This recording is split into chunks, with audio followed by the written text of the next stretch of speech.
everybody, welcome back to the channel. In today's video I'm going to be showing you how to make a birdhouse and pole setup for northern flickers and red-bellied woodpeckers.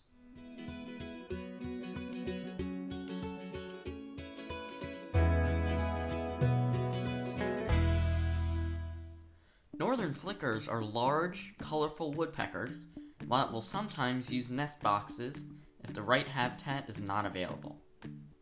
Alright, let's get on with building the box.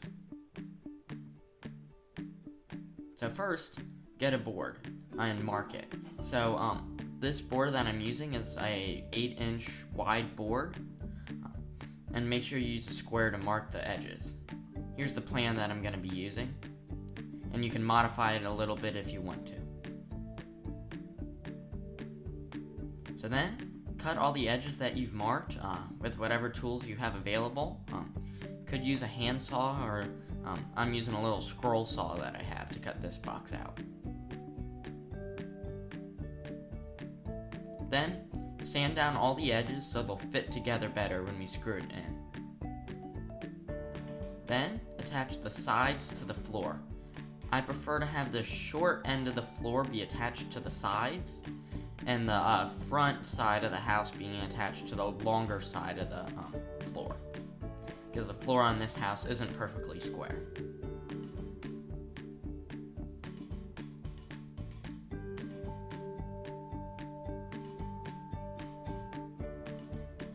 After you've attached both of the sides, slide the back into place. You might have to tap it in there and wiggle it a little bit, but you can eventually get it in there. Then, use a rubber mallet to make sure everything is perfectly sealed together and touching and flush.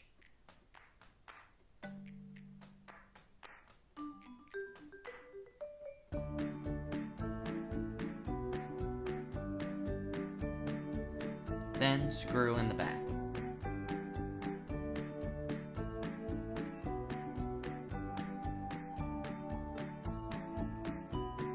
This is what the box should look like before you put the front on.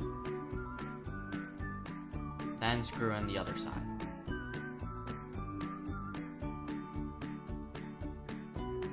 Next, for the front, get a 2.5-inch hole saw to cut a hole in the front for the flickers to go in. If you want this box just for red-bellied woodpeckers, use a 2.25-inch size hole saw. And if you use a 3-inch hole saw, screech owls may also use it. So, drill the hole and push it out.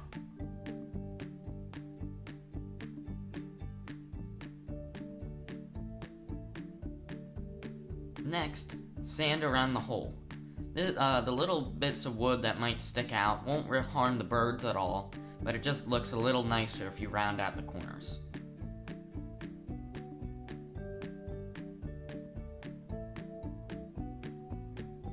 Then, rough up the inside of the house.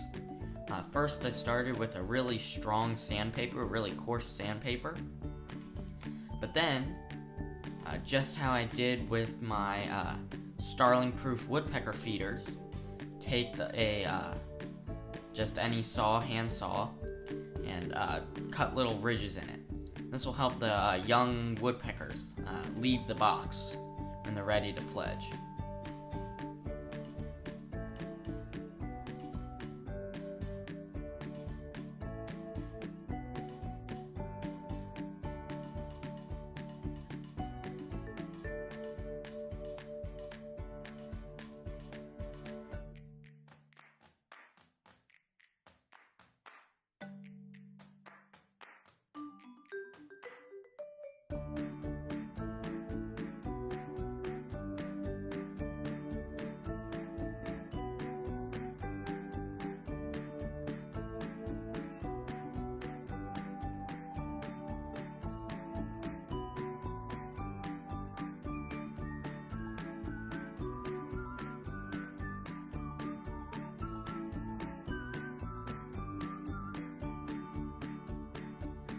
Then, put the front into place.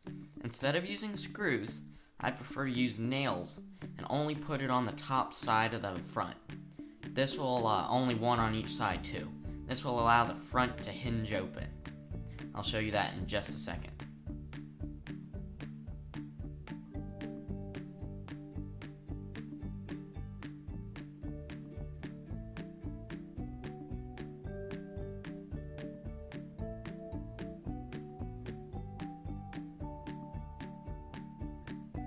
Make sure the nails are the exact same distance down from the top of the box, or else the front will not open right. So this is what the box should look like now. And as you can see, if you do it right, the front can hinge right open for easy access to the box. This is important if you have European starlings in your area, as you want to be able to easily clean out the box if they build a nest in it.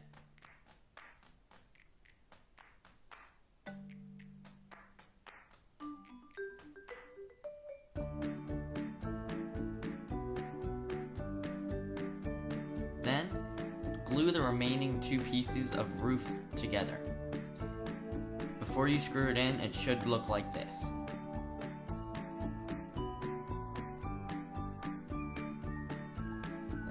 Screw everything together like the roof, and then stain it, and maybe put a little bit of sealant on too. Alright, next up, building the pole. Alright, so before we get to that, the next part of the video, I just wanted to ask you guys to subscribe. I worked really hard on a lot of these videos, and especially this one. It's been actually a couple months in the making. And according to YouTube, only 0.6% of people who watch my videos are actually subscribed. So if you enjoy my content, click that subscribe button. It'll help me a lot. Alright, back to the building the pole. So this pole setup involves using two 5-foot-long pieces of Emt conduit. The bottom section will be 1 inch and the top section will be 3/4 inch thick. This allows the pieces to slide in and out of each other. So makes a setup like this, because we're going to need to drill a hole through the conduit. Probably about that far down.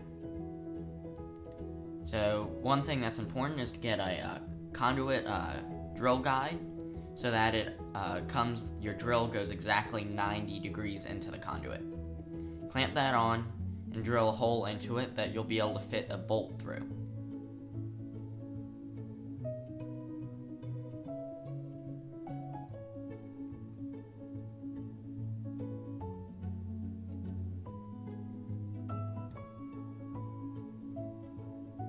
Take off the drill guide, and then slide a bolt through it quickly so that you don't lose your spot.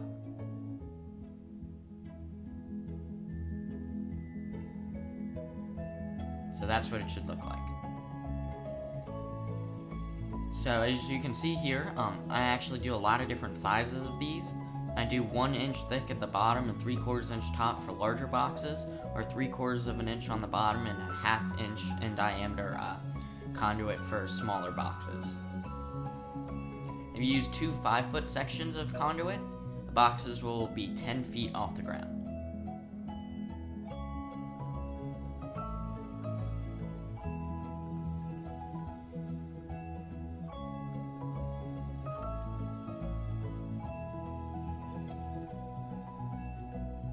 For the larger boxes, get a 2x4. For the smaller ones, you can use smaller sections of 2x4, only about 2 feet long. But for the larger boxes, you really want at least 3 feet long. This will help secure the box and the pole and prevent it from falling over.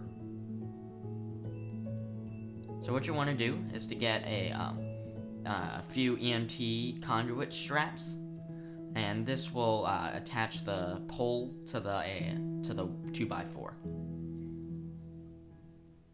Screw it into place.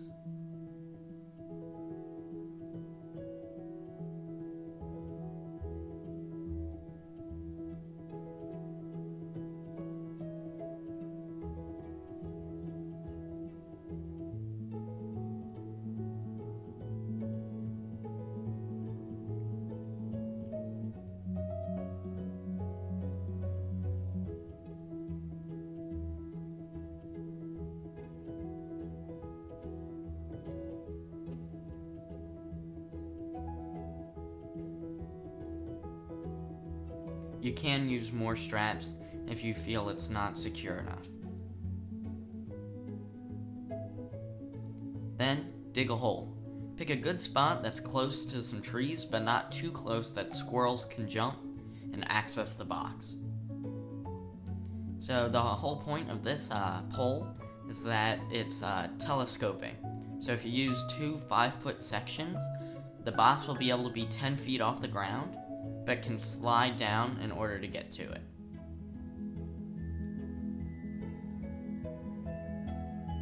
Then, something that really helps is to put a little line with a Sharpie so you know how far to slide the box back up before putting the bolt through.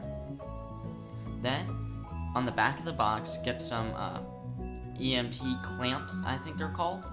You can find them just about anywhere, any store. Attach them to the back of the box and clamp them onto the pole. This is what the box should look like finished.